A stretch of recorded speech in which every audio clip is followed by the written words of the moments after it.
I got so much motherfucking design on right now.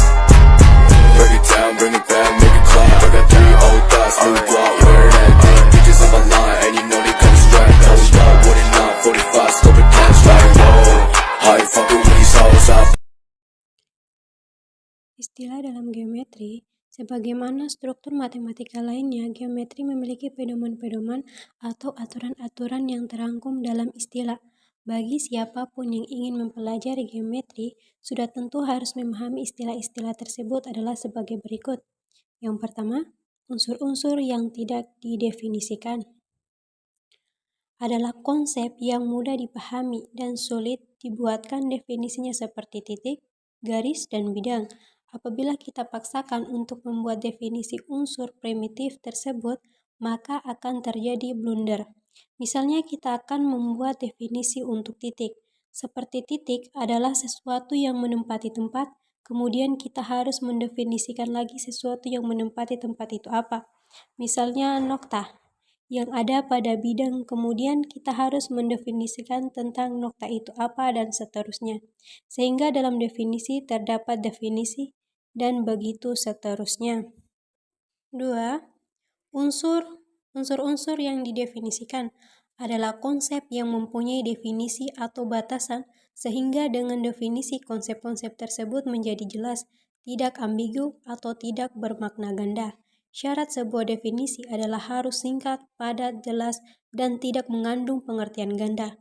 Unsur yang didefinisikan adalah konsep-konsep yang dikembangkan dari unsur yang tidak didefinisikan, misalnya ruas garis, sinar garis, segitiga, segi empat, dikembangkan dari konsep garis sebagai unsur yang tidak didefinisikan. Yang ketiga, aksioma atau postulat.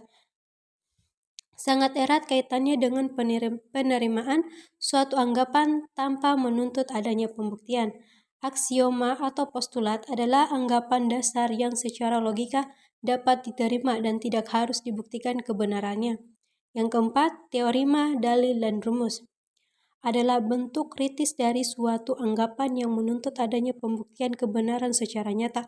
Anggapan ini harus dibuktikan dengan rangkaian deduktif yang menuju pada suatu kesimpulan yang dapat digeneralisasi. B. Pembuktian teorema Pitagoras.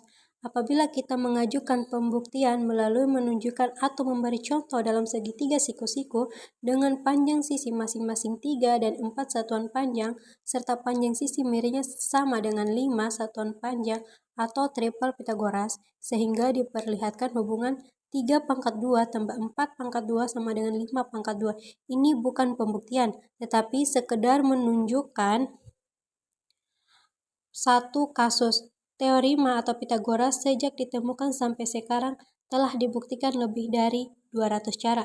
Berikut salah satu pembuktian teorema tersebut. Pembuktian teorema Pitagoras, luas daerah persegi kecil dengan sisi C sama dengan luas persegi besar dengan sisi A tambah B dikurangi 4 kali daerah segitiga siku-siku. Secara aljabar dapat kita selesaikan menjadi C kuadrat sama dengan A tambah B kuadrat kurang 4 luas daerah segitiga. C kuadrat sama dengan A kuadrat tambah 2AB tambah B2 kurang 4 1/2 alas kali tinggi. C kuadrat sama dengan A kuadrat tambah 2AB tambah B2 kurang 4 1/2 AB. C kuadrat sama dengan AB kuadrat tambah 2AB tambah B2 sama dengan 2AB. C kuadrat sama dengan A kuadrat tambah B kuadrat telah terbukti.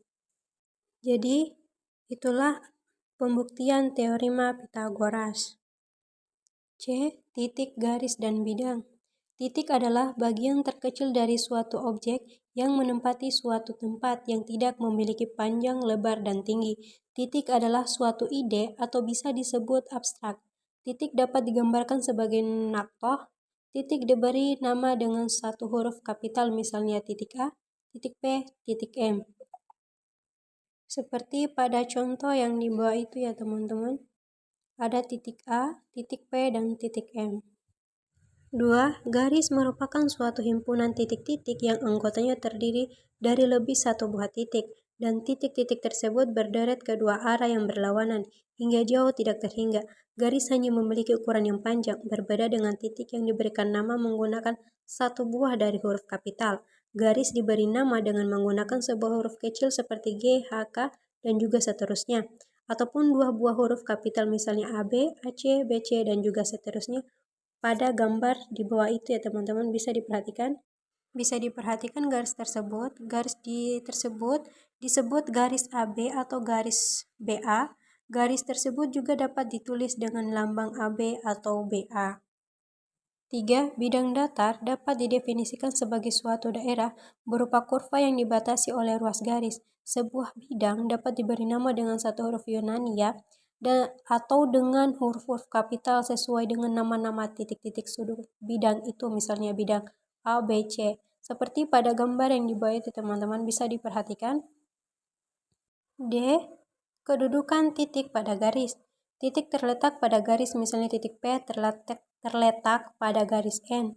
Bisa dilihat gambar situ ya. Titik berada di luar garis, misalkan titik E di luar garis P. Bisa dilihat pada gambar situ titik E di luar garis ya, di luar garis P. Bisa diperhatikan.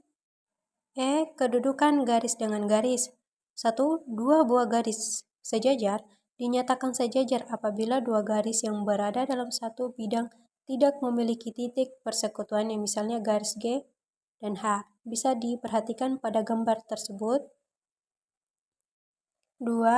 Garis berpotongan. Dinyatakan berpotongan apabila dua garis yang berada dalam satu bidang memiliki tepat satu titik persekutuannya. Seperti pada gambar tersebut, garis A dan B berpotongan di titik P. Titik P disebut titik potong ya.